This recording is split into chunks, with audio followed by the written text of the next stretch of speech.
alors léegi li xew Dubaï xam nga loolu tubaab di wax rendez-vous galant maanaam ngoronte eh bien ak doxaanante ak yooyu fii lañ ko fekk ab waxambaane ak njagamaar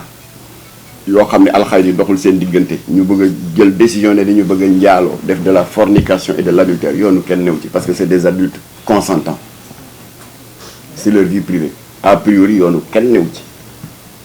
d'ailleurs boo leen gisee en 2018 Jamra def coow lu rëy au niveau de la Petite Côte di dénoncer le tourisme sexuel c'était pas pour dugg ci ngoronte entre adultes consentants déedéet c'est parce que tubaab yi dañ fi ñëw di détourner des mineurs de 14 ans 16 ans di njaaloo ñoom di leen yàq ñun ñoo ko dénoncé loolu rek la woon mais bu doon entre adultes consentants suñu yoon new ci nit ku nekk sa conscience nit ku nekk sa diggante ak sa borom li ko ci barma di wax rek lu waay rendi sa loxo lay nekk. alors léegi mbir mi li tax mu am une ampleur mondiale parce que ñëpp yéen a ngi dugg ci réseaux sociaux yi il y a 6 pays africains qui sont impactés Guinée-Conakry Mali Côte d'Ivoire Bénin République démocratique du Congo ak Sénégal avec ses 43 filles identifiées je dis bien identifiées dont des influenceuses mooy ngeen baal ma de luy ndeyu influenceuse yow koy influencer kan nga amal njariñ moi je peux comprendre jàmbaaru jigéen bu mel ni Chantal Evelyne Sidibé boo leen demee sama page Facebook maa ngi koy rendre hommage ci jomam moom buntu argent facile xam na ko waaye elle a préféré investir dans la transformation des produits locaux mu ngay defar ay jus de ditax jus de bissap ay jus de mangue di ko jaay ak des tissus teints cuub di ko jaay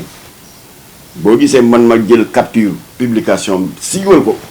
dafa am slogan bu daw yaram bu mu wax nee na je préfère vendre dignement mes géej donc le poisson séché et mes kecax le poisson fumé que de céder à la tentation de l'argent facile ma ne jigéen ju amal jom a ngi comme mat a jàppale kon Evelyne ñu ngi lay rendre hommage la nga nekk noonu la liggéey rek moo wóor alors donc bi nga xamee ni mbir mi am na particularité bi mooy ay mafia de trafic de migrants dañ ci dugg parce que démb jusqu'à 23h j'étais en communication avec l'ambassade des Émirats arabes parce que sénégalais dañuy juum souvent ci presse bi ñi defee ne Dubaï dëkk la déedéet Dubaï dafa nekk une institution étatique qui fait partie d'une fédération de 7 États ñu tuddee seen bopp Émirats arabes unis Dubaï ngi ci biir Abu Dhabi ngi ci biir et cetera 7 lañu dafa mel ni rek nga ne Californie Los Angeles New York Nebraska 50 États yooyu dajale seen bopp tuddee seen bopp États-Unis d'Amérique voilà kon nag Dubaï amu fi ambassade Émirats arabes unis bi ëmb Dubaï ëmb Abu Dhabi ak yeneen dëkk ba ñu mat 7 ñoo fi toogal seen intérêt biig ba 20 maa ngi ci ay jokkoo ak ñoom ñoo ma woo man woowuma leen ndax aw ma sax seen contact ñoom tamit dañuy yéemu ni Macky Sall la yéemoo jommi dañuy yéemu parce que nee nañ lii daal c'est pas l'état des Émirats c'est des privés yu saay-saay ñooy def seen mbir alors ma ne kon des mafias de trafic de migrants dañ ci dugg à l'insu des États concernés parce que Sénégal ak Dubaï wax dëgg yàlla ñu ngi entretenir de très bonnes relations Dubaï mu ngi dimbali Sénégal Macky Sall qui nous entend c'est de quoi je parle le fameux projet Dubaï Port World partenariat la avec le port autonome de Dakar mooy jur Dubaï Port World Dakar donc benn joint venture la ñu def muy coopération industrielle et financière ils ont créé des centaines d'emplois 300 hectares de conteneur de terminal de conteneur fii ci port bi Dubai Port World autorités yi Dubai yi ñoo ko moom DER bi ngeen di dégg itam direction de l'entrepreneuriat rapide xaalisu Dubai a ngi ci donc vraiment dañu nekk un pays ami avec le Sénégal te wax naa ko autorité consulaire nu mu tëddi Émirats arabes on n'a pas le droit ni le Sénégal ni yéen ñuy seetaan ay samba boy di yàq diggante ñaari dëkk yi. Je remercie au passage seen conseiller chargé des affaires économiques et politiques. J'ai beaucoup travaillé avec lui jusqu'à 23 heures ci dossier bi. On doit se reparler parce que l'ambassadeur doit me recevoir. Je ne l'ai pas sollicité. waaye gis na liggéey bi Jamra def gis na Macky Sall itte bi mu ko jox ba recevoir. Alors li tax mu yéeme trafic de migrants daf ci dugg de la même manière bi Jamra alerté après la chute du colonel Kadhafi xam ngeen ne booba désordre ak anarchie bu terrible moo installé wu en Libye bu jur ñaari trafic d'abord Kalachnikov ak armes yi ne woon ci caserne yi dañu leen sàcc di ko jaay dans la sous-région muy alimenter la mouvance djihadiste. Deuxième façon trafic bi mooy la Libye étant devenue une sorte de passoire réseau de trafiquants de migrants yi dañ ci profiter di def des promesses alléchantes à de braves jeunes filles à de braves jeunes sénégalais ndax crise économique bi ak marché de l'emploi bi ni mu mettee réer kenn réeréw ko mbir naan la waaw la Libye est un pays détruit un pays qui vient de sortir de guerre la Libye dégg nga doit être reconstruite kon soxla nañu ay maçon soxla nañu dégg nga ay électricien soxla nañu ay plombier xale yi di bindu rek Jamra ne baax na da ngeen dugg ci loo leen xam de la ñu ragaloon moo am on avait alerté kenn faale wu ñu la ñu ragaloon moo am des centaines de Sénégalais ñu transformé leen en esclaves. France 24 qui est quand même une chaîne de télévision française assez crédible seetaan ngeen yéen ñëpp reportage bi ñuy def waxaale esclave nga gis benn berbère ñëw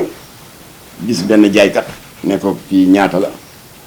mu ne ko temps mu ne cher na mu ne non non ñii si africains yi ñoo ci gën a robuste de constitution comme que toolu mboq nga am ak toolu dugub bëgg ku la koy bayal ci moom ñu waxaale ba d'accord waa ji fay mu def waa ji ci dama bañ tudd nationalité bi pour bañ a tooñ mu def ko ci otoom yóbbu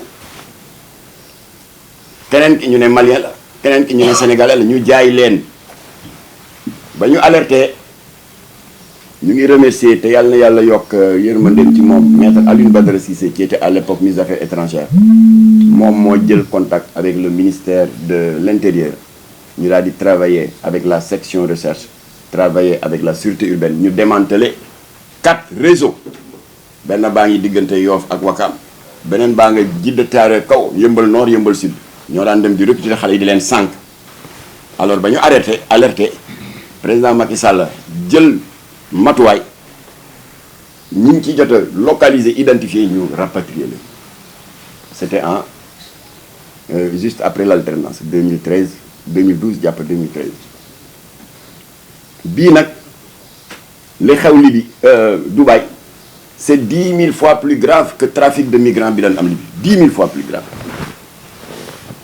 moo tax nag tout de suite dama bëgg ñu def la part des choses il y a des victimes de ce trafic de migrants vers Dubaï et il y a de fausses victimes na leer parce que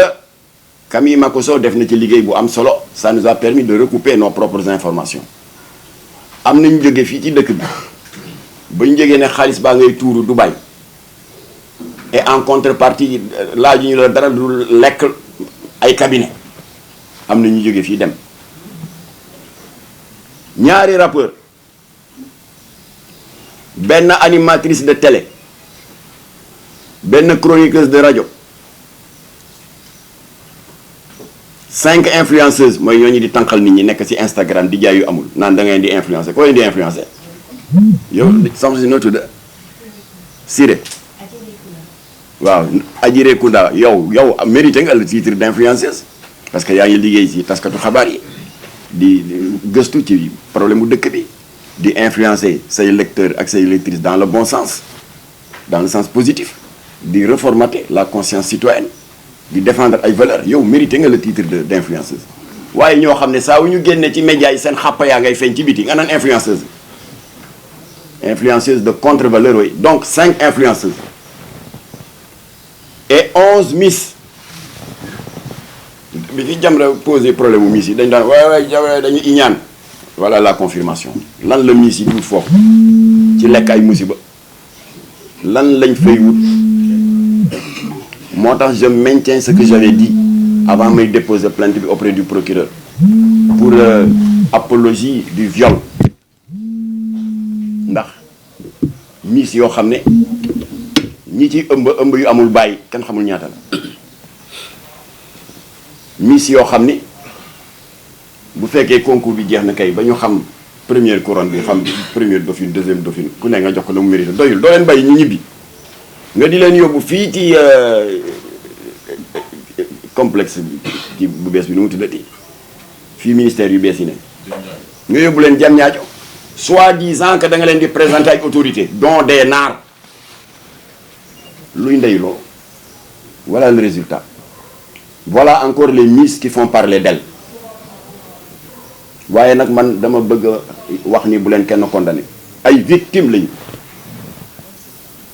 parce que affaire concours miss yi c'est devenu et Jamra l'a toujours dit la porte ouverte à la prostitution de luxe une porte ouverte au proxénétisme déposé nañu plainte nag suñu avocat maître Moussa Sarr dana ko topp loolu affaire miss yi la woon waaye mu ngi ni preuve amaat que miss yaa ngi occupé le premier plan ci scandale bi 11 miss